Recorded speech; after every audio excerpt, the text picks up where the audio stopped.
예, 사도행전 1장 8절입니다. 오늘 본 말씀을 보게 되면 오직 성령이 너에게 임하시면 너희가 권능을 받고 예루살렘과 온 유다와 사마리아와 땅끝까지 이르러 내 증인이 되리라 하시니라 라고 하십니다. 여러분 주보를 보시게 되면 주보 안에 보시게 되면 올해표가 있습니다. 올해표는 이렇게 씁니다. 성령의 능력으로 땅끝까지. 성령의 능력으로 땅끝까지. 예, 비전 스테이트먼트 보게 되면 With empowering of the Holy Spirit to the ends of the earth 이라는 우리가 주제를 가지고 표를 가지고 한 해를 시작하기 원합니다. 다시 얘기한다면 우리가 사도행전 1장서부터 28장을 보게 되면 사도들이 성령님에 인하여서 그 권능을 받고 어떻게 복음 사역을 시작하며 교회 역사가 시작했는지 이렇게 얘기해 줍니다. 28장을 보게 되면 사도 바울의 사역이 마감이 됩니다. 근데 여러분 그게 거기서 끝나는 것이 아닙니다. 사도행전은 지금까지 진행하고 있습니다. 왜?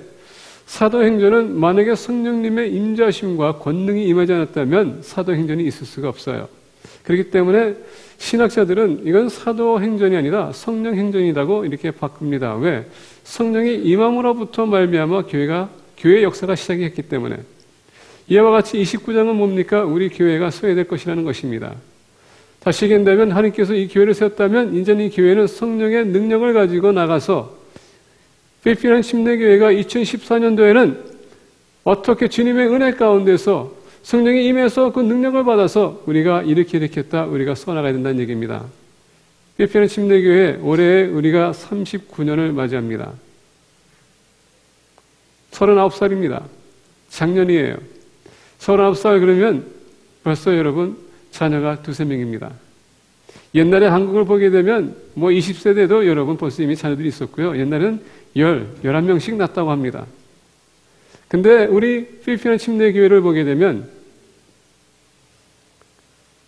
지금 자녀가 있어야 될 텐데 없어요. 우리가 주님 앞에 나갔었을 때에 주님에게 무엇을 우리가 보고할까요? 29장은 우리가 써나가야 됩니다. 2014년 나 현승원이는 하나님의 은혜 가운데서 성령의 능력을 받아 한 해를 이렇게 시작했고 이렇게 마쳤다. 필리핀 침례교회는 하나님이 이렇게 시작해서 이렇게 마쳤다. 우리가 이제는 29장만 아니라 계속 이어나가는 것입니다.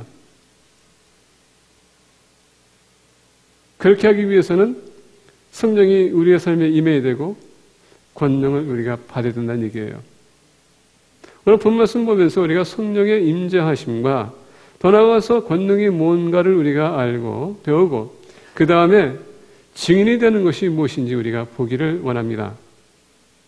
물론 이 패시지에 대해서 여러분들 설교를 많이 들었을 거예요. 그리고 제가 오늘 설교하는 건 이미 들었기 때문에 아실 겁니다.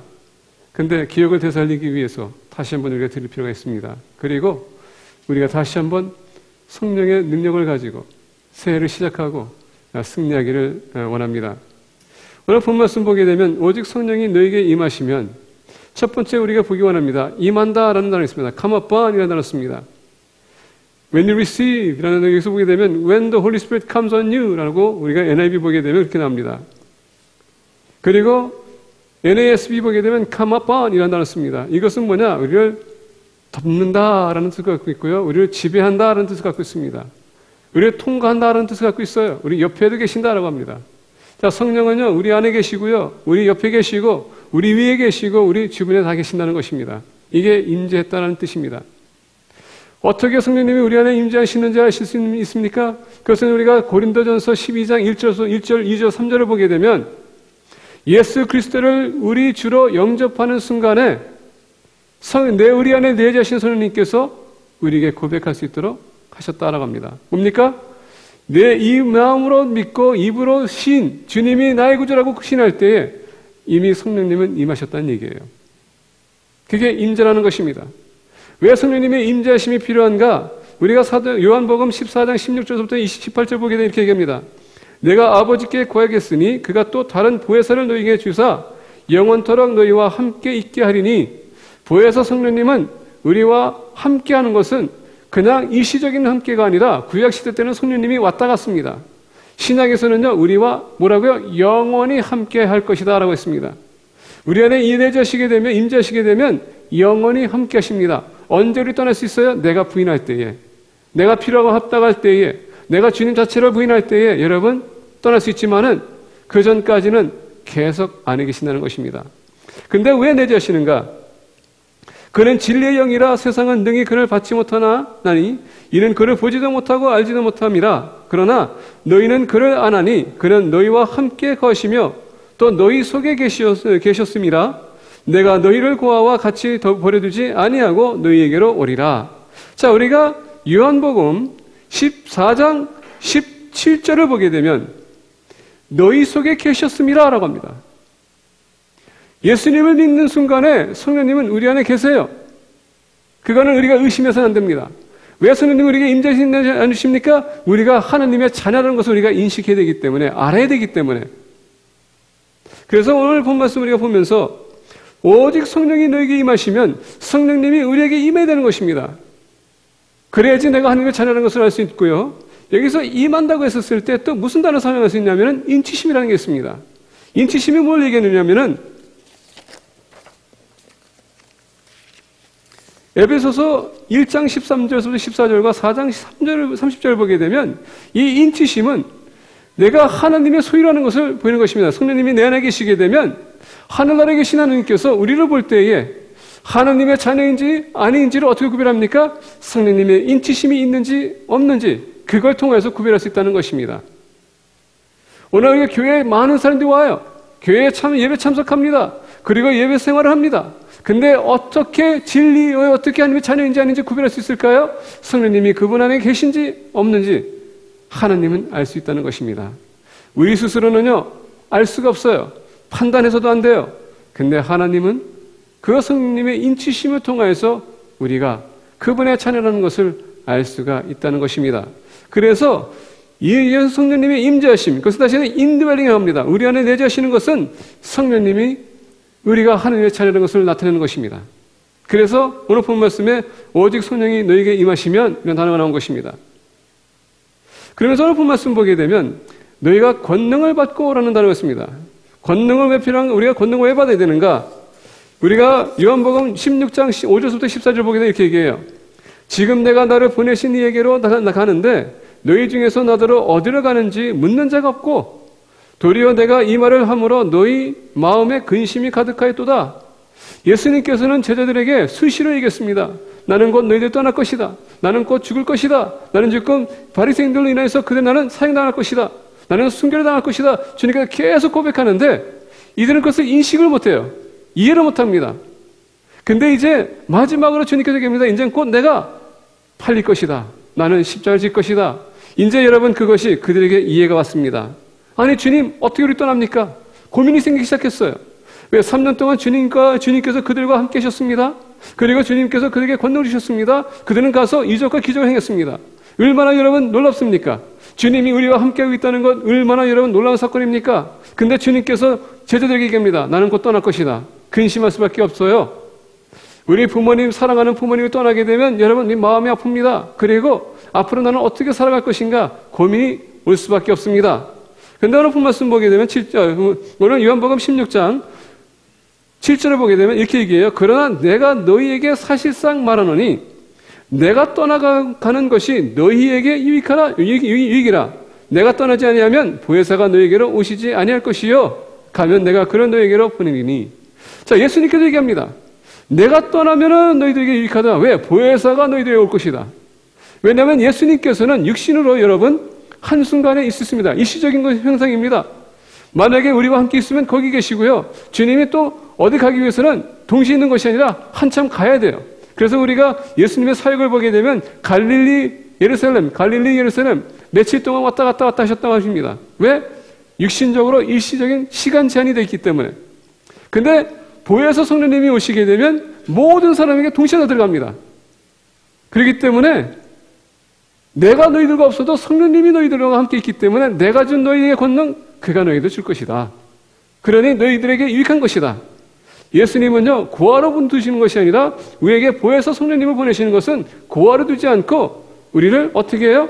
보호해주기 위해서, 인도해주기 위해서 그래서 우리가 보게 되면 요한복음 다시 한번 돌아가는데 14장 보게 되면 이렇게 얘기합니다.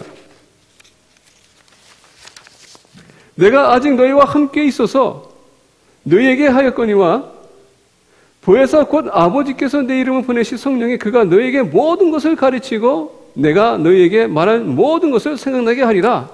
예수님은 제자들에게 가르쳤을 때에 시간에 제한되어 있기 때문에 제자들이 아무리 주님의 말씀을 들어도요 이해를 못했습니다. 근데 보혜사 성령님의 사역은 뭐라고요? 우리에게 임하게 되면은 보혜사 성령님은 예수님께서 가르친 모든 것을 생각나게 하고 알게 해줄 것이다. 이게 성령의 사역입니다. 그러니까 주님께서 얘기했을 때 너희들에게 유익하다는 것은 뭡니까?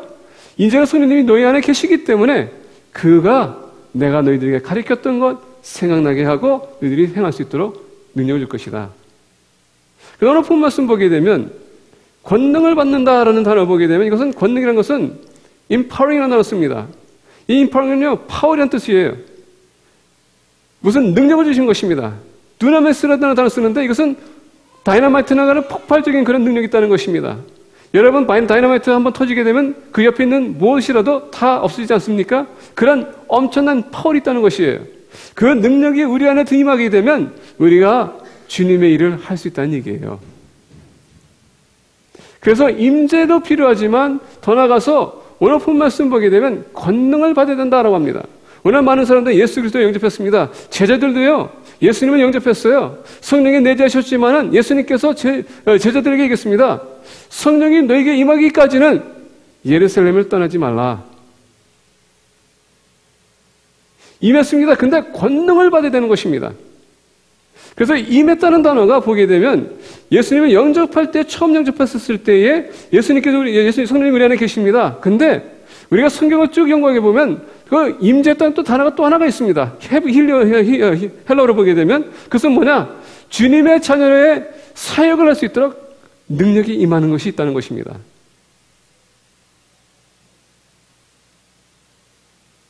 그래서 오늘 본 말씀 보게 되면 능력이 임하는 것인데 이 능력을 아까 얘기한 것처럼 이것은 한 사람이 이것을 누구에게 주어졌을 때 그것을 우리가 받는다. 그래서 너희가 권능을 받으면 다시 얘기하면 성령님께서 우리에게 이 권능을 주면 우리가 그것을 받아야 되는 것입니다. 그래서 우리가 권능을 받게 되면 우리는 그로부터 주님께서 하시고자 하는 그 일을 할 수 있어요. 그래서 이 권능이라는 단어를 보게 되면은 그 권능을 받을 때 우리에게 일어나는 현상이 있습니다. 그것은 뭐냐면은 첫 번째 누가복음 4장 18절 보게 되면 이렇게 얘기해요. 주의 성령이 내게 임하셨으니 이는 가난한 자에게 복음을 전하게 하시려고 내게 기름을 부으시고 나로 보내사 포로된 자에게 자유를 눈먼 자에게 다시 보게 함을 전파하며 눌린 자를 자유롭게 하고 주의 은혜의 해를 전파하게 하려 하심이라. 여기서 보게 되면 주의 성령이 내게 임하시면 여기서 보게 되면 어노인팅이라는 단어를 씁니다. 그건 뭐냐면은 우리가 성령의 권능을 받게 되면은 나에게 사역이 분별이 된다는 얘기예요. 권능은 주님의 사역이 무엇인지를 구별하게 해주는 거예요. 그래서 우리가 사역이 분별이 되면은 그때서 여러분 그 사역을 분별하기 위해서 근데 더 중요한 건 뭔지 아십니까? 성령의 열매가 나타나기 시작해요. 권능을 받을 때에 그 권능이 임하게 되면 우리가 변하기 시작한다는 얘기입니다. 성령의 여러분 열매가 맺어지기 시작하면서 우리는 주님을 닮아가는 것입니다. 닮아가게 되면 주님께서 우리에게 비춰준 모든 사역 우리가 보고서 이제 내가 그 사역을 내가 무슨 사역해야 될지 알게 된다는 얘기예요. 그럴 때에 또 임하는 것이 뭐냐면은 성령의 은사가 임하는 것입니다. 사도행전 12장 보게 되면 고린도전서 12장 보게 되면 여러 가지 성령의 은사가 있어요. 방언의 은사, 여러분 방언만 은사가 아닙니다. 여기 따지고 보면요, 방언은요 제일 밑바닥이에요. 근데 우리는 그것이 최고처럼 생각할 때가 많습니다. 그게 중요한 게 아니에요. 사도 바울이 얘기합니다. 성령의 은사들 중에서도 너희들이 가장 사모할 것이 있다. 그게 뭔지 아십니까? 예언의 은사, 말씀을 가리키는 은사. 그게 가장 최고라고 합니다. 왜? 성령이 임하게 되면 뭐라고요? 증인이 되라. 권능을 받고서 너희들이 증인이 되라. 그렇기 때문에 가리키는 게 더 중요한 것이지 방언이 중요한 것이 아니라는 얘기입니다.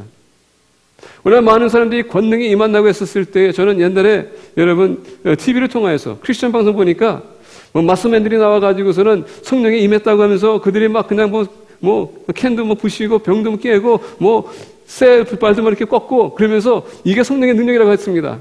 여러분, 능력이 될 수 있어요. 근데 예수님께서 얘기하는 능력은 그게 아닙니다.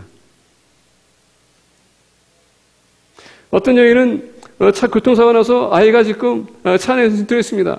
나와서 정신 차려보니까는 아이가 차 안에 있는데 차가 불이 났어요. 누구한테 도움을 요청해야 되는데 도와달라고 그랬는데 아무도 없습니다. 그 애를 빼기 위해서 힘을 다해주면 안 됩니다. 하나님 저를 도와주세요 해도 힘을 기도했더니 하나님께서 능력 주셔서 문을 뚫으시고서는 애를 빼냈다고 합니다.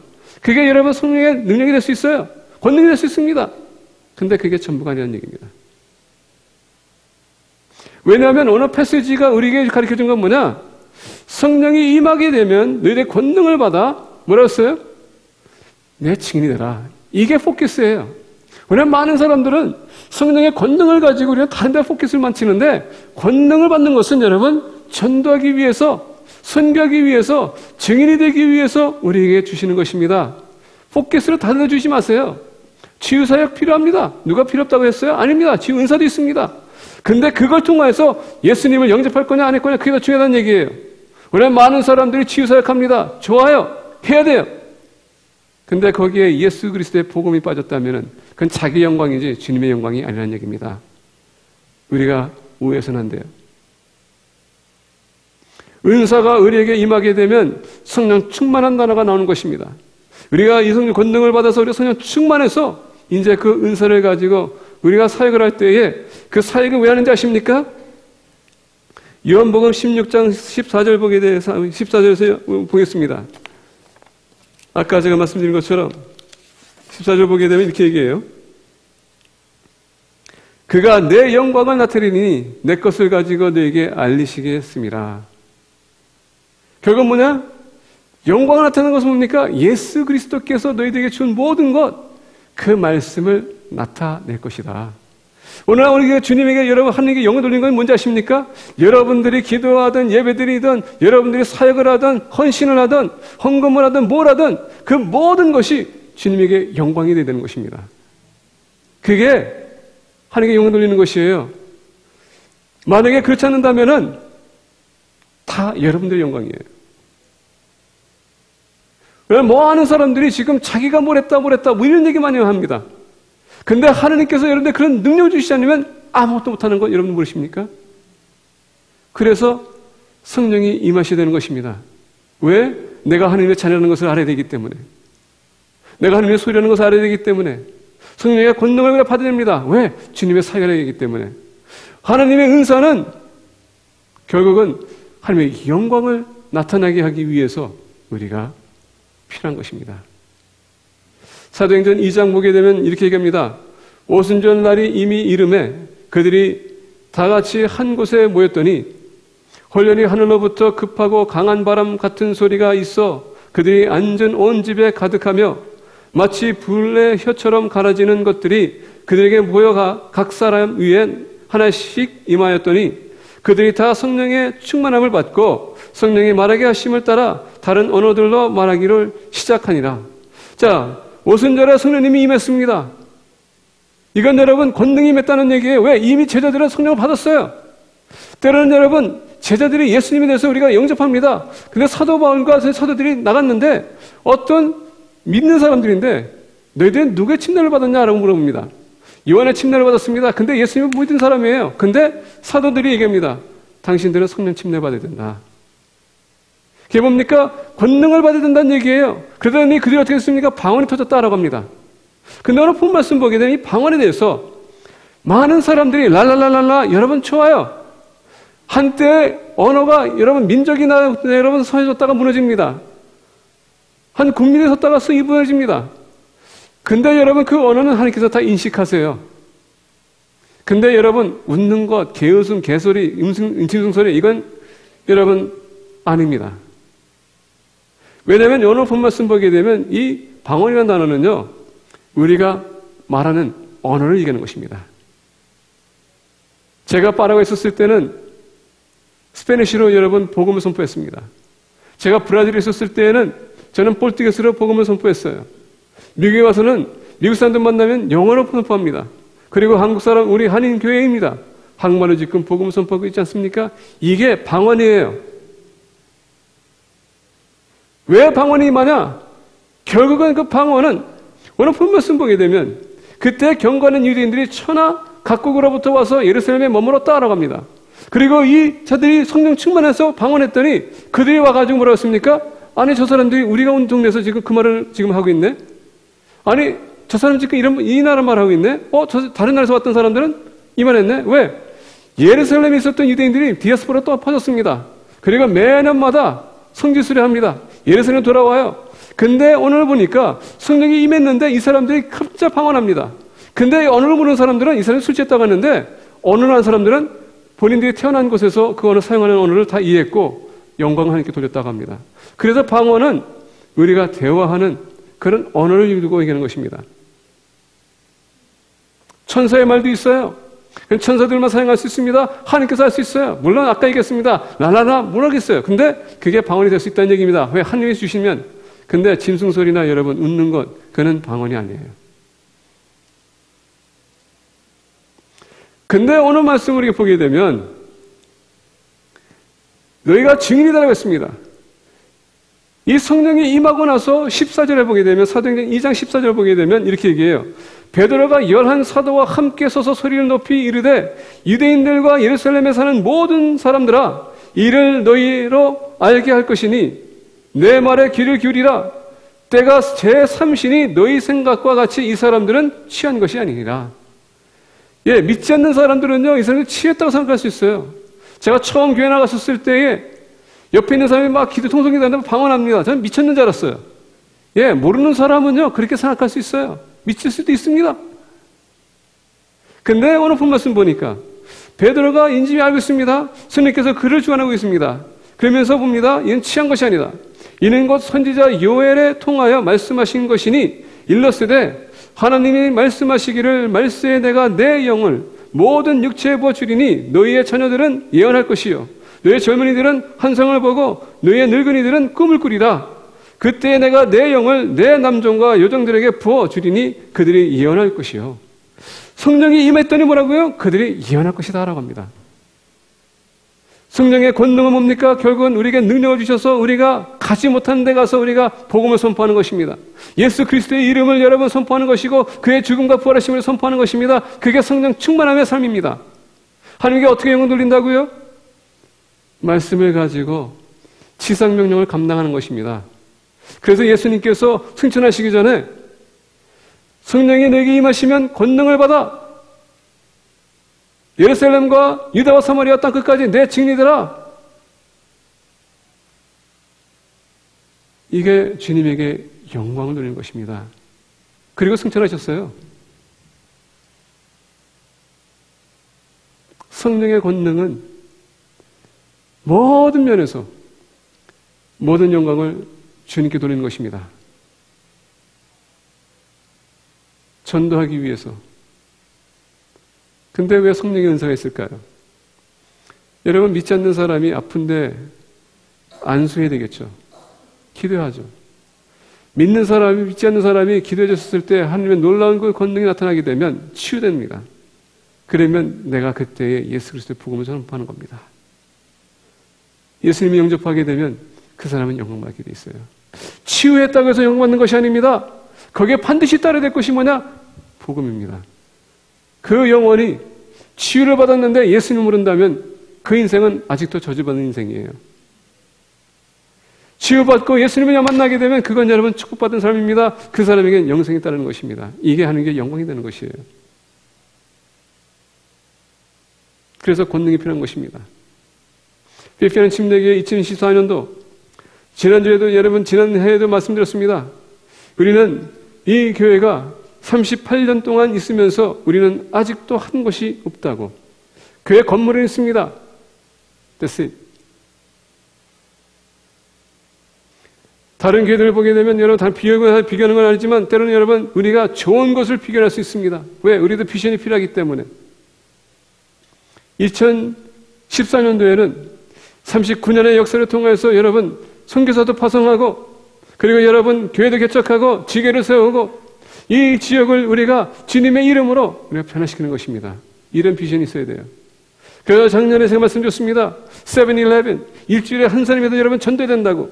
2014년도에는 여러분 그냥 한 귀로 듣고 흘려내지 마세요. 하나님께 영광이 돼야 된다면은 한 사람이라도 하루에 전도하시. 여러분 일주일에 한 분이 한 사람이라도 전도하는 얘기입니다.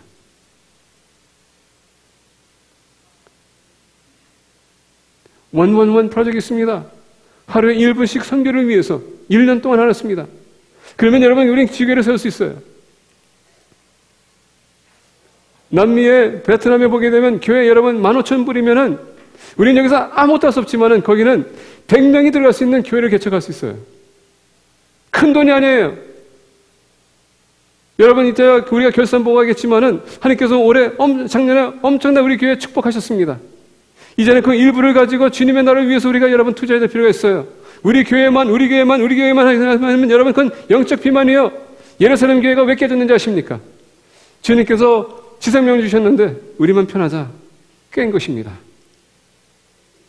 그래서 우리 교회는 비전을 가져야 돼요. 앞으로 10년 동안 우리 교회는 5개의 지유교회, 하나님께서 역사하신다면 10개도 설 수 있고 15개도 설 수 있어요. 그리고 여러분 우리 선교사를 파송하기만 합니다. 그리고 또 사역자들을 후원하기만 합니다. 우리 자녀들 중에서 누가 신학교를 간다면 여러분 우리가 그들을 위해서 조금이라도 장학금을 보내서 그들을 사역자로 키우는 것이 우리 교회의 해될 비전이에요. 그래야지 하나님 앞에 나갔었을 때에 하나님 주님의 나라를 위해서 이렇게 지교를 세우고 거기서도 영혼도 구원하고 우리가 선교사 파송해서 전도했더니 영혼이 구원되고 그리고 사역자들 세웠더니 그들이 가서 전도해서 영혼이 구원됐더라. 이런 복음가 있어야 되지 않겠습니까? 이게 그래야 하나님이 보시기에 합당한 교회가 되는 것입니다. 교회가 주님의 일을 하지 못한다면 이 교회는 여러분 하나의 단체예요. 이런 단체는 어디 가면 여러분부터 좋게 놀 수도 있고요. 재밌게 놀 수도 있어요. 근데 하나님의 교회는 영혼 구원한 곳입니다. 그래서 우리 믿는 사람들은 성령 충만한 것입니다. 성령 충만함이 있게 되면 권능을 입는 것입니다. 권능이 있으면 능력이 생기는 겁니다. 능력이 생기면은 우리가 할 수 없는 것을 할 수 있는 거예요. 하나님의 자녀답게 사는 것이고 말을 해도 하나님의 자녀답게 우리가 말하는 것이고 행동도 하나님의 자녀답게만 행동하는 것입니다. 그게 페이필 침례교회가 감당해야 될 몫입니다. 이것이 이루어지지 않는다면 이 교회 존재할 필요가 없습니다. 죄송합니다. 교회를 사랑하는 분들, 이건 여러분들 교회가 아니라 하나님의 교회입니다. 하나님의 교회를 세운 것은 이 지역을 감당하라고, 그리고 여러분 지성명을 감당하라고 우리에게 주신 것입니다. 근데 이 사역이 이루어지기까지는 오늘 본 말씀 다시 돌아가겠습니다.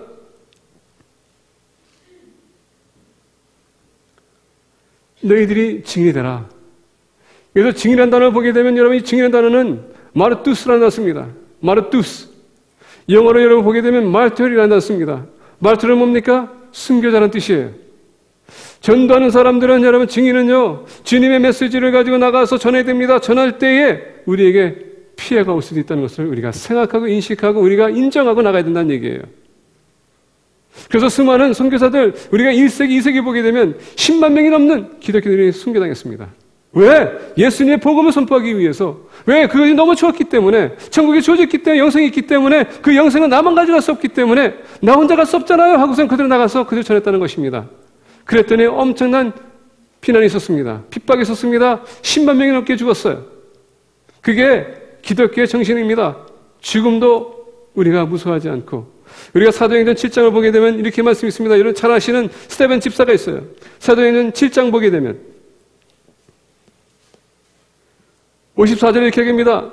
그들이 이 말을 듣고 마음에 찔려 그를 향하여 이를 갈거늘. 스테반 집사가 그동안 사위 종교 지도자들, 이 유대인들이 예수님을 죽였고 더 나가서 하나님의 말씀에 멀리했고 마음이 강팍했고 하나님을 떠나버렸기 때문에, 그래서 하나님께서는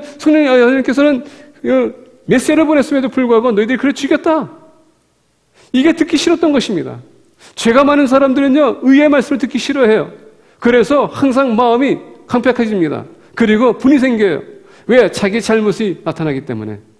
그래서 오늘 우리가 보게 되는 사도행전 7장 55절 보게 되면 스데반이 성령 충만하여 하늘을 우러러 주목하여 하나님의 영광과 및 예수께서 하나님 우편에 서신 것을 보고 말하되 보라, 하늘이 열리고 인자가 하나님 우편에 서신 것을 보노라 한데, 성령 충만해 뭐라 했다고요? 천국이 보이고 하나님 보이고 그 다음에 예수님이 보였습니다. 그것을 가지고 누구에게 전했다고요?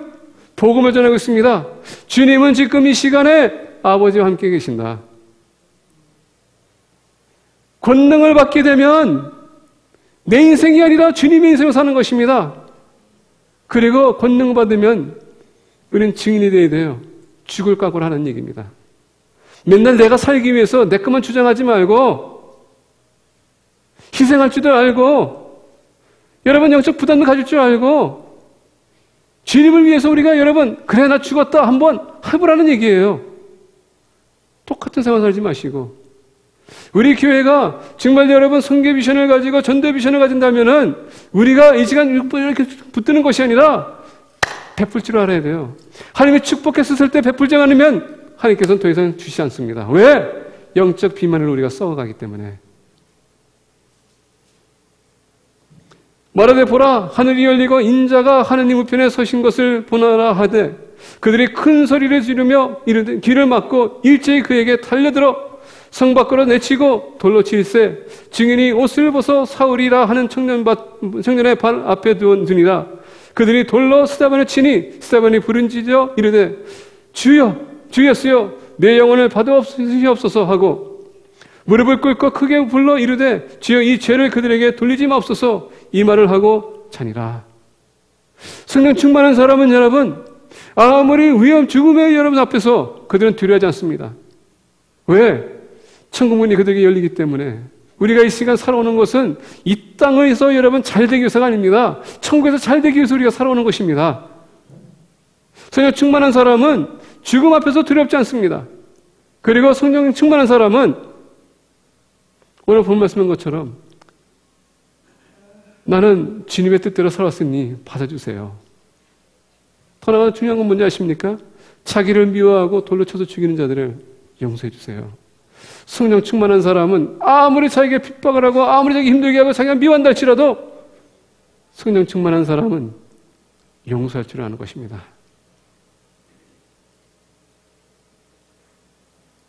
그래서 증인이 된다는 것은 우리가 죽음이 각오가 되어야 된다는 얘기예요. 주님을 위해서 여러분들 목숨 내릴 수 있겠습니까? 죽음 앞에서 여러분 아무것도 생각이 안 나요. 우리가 죽음 앞에 보게 되면요 아무것도 생각나지 않고 아무것도 그린 것도 없고 아무것도 소망이 없어요. 단지 그냥 주님 품에 가기 싶은 것. 주님을 붙들게 되면 다른 거 여러분 붙들 수가 없어요. 그래서 증인의 삶은요 죽음을 각오하고 우리가 살아야 된다는 얘기예요. 여러분들 죽을 준비 됐습니까? 아마 죽을 준비가 되지 않고 아직도 내 삶을 위해서 내가 지금 살기 위해서 몸부림치기 때문에 주님의 일이 소홀히 되는 것입니다.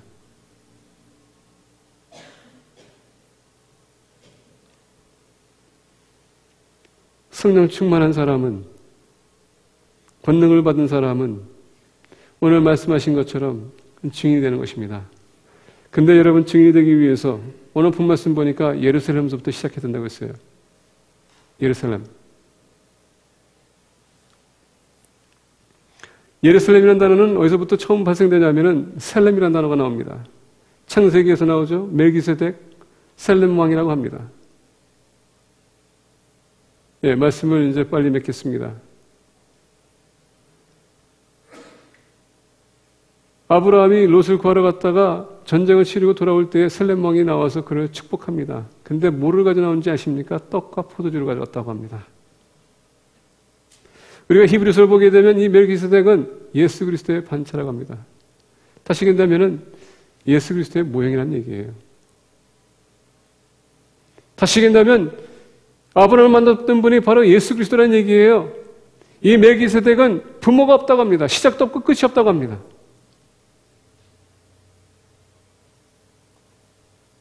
셀렘 왕이에요. 셀렘이라는 단어는 평화라는 뜻입니다. 근데 오늘 본 말씀 보니까 예루살렘부터 시작하라. 예루살렘 평화의 터. 예루살렘에 무엇이 있습니까? 바로 하나님의 성전이 있습니다. 우리가 고린도전서 7장을 보게 되면 이 성전에 대해서 얘기합니다. 우리의 몸은 거룩한 하나님의 성전, 성령님이 내재하시는 곳,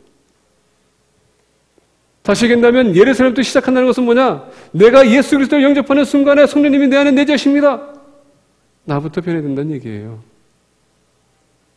근데 여러분 여기서 본 말씀 보게 되면 와라는 단어입니다. 예루살렘과 유다와 사마리아와 땅끝까지 이것은 뭐냐면은 내가 변하면서 동시에 여러분 내 주변을 변화시켜야 된다는 얘기예요. 그래서 성령님이 필요한 것입니다. 내가 변하기 위해서.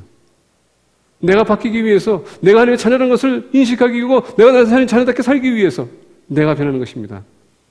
내가 변하게 되면 내가 누굴 만나든 그 사람도 변하게 돼 있어요. 내가 변하지 않기 때문에 어느 날 내가 타협하는 것입니다. 타협하기 시작하다 보니까 그 사람이 날 변화시켜줘.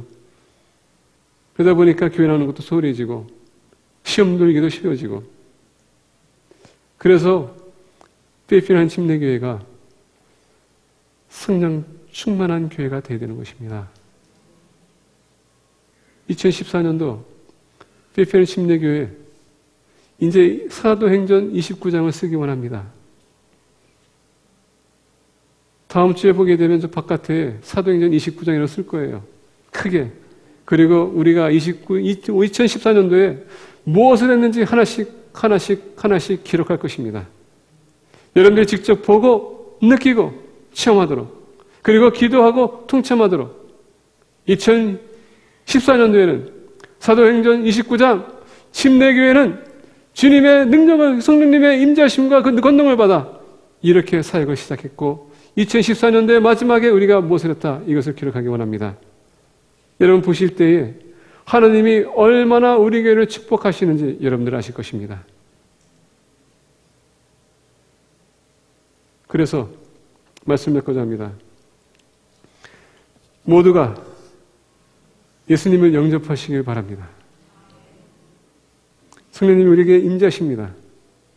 이제 권능을 받아서 그냥 자리에 여러분 따뜻하게만 하지 마시고 2014년도에 우리 교회 행사가 있는데 다 참여하시길 바랍니다. 여러분들이 그 역사를 써야 돼요. 몇 사람만 쓰는 게 아닙니다. 교회는 공동체지 한 사람이 아닙니다. 그래야요 교회도 개척하고 선교사도 파송하고 사역자도 우리가 후원하고 주님의 명령을 감당하는 2014년뿐만 아니라 계속 주님 오실 그날까지 감당하는 교회가 되기를 예수 그리스도의 이름으로 간절히 축복합니다. 기도하겠습니다.